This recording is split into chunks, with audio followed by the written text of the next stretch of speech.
Questa è una piccola cooperativa pescatori, nasciamo come pescatori di pesca vagantiva tradizionale, matavelli, reti da posta e da circuizione, e da qualche anno abbiamo avviato l'iter per la produzione di ostriche, iter che è andato a buon fine solo l'anno scorso.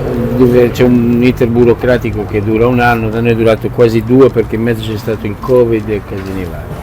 Adesso siamo in produzione, siamo nuovi, praticamente da pochi mesi, non siamo neanche un anno in attività, e questa è la nostra prima fiera.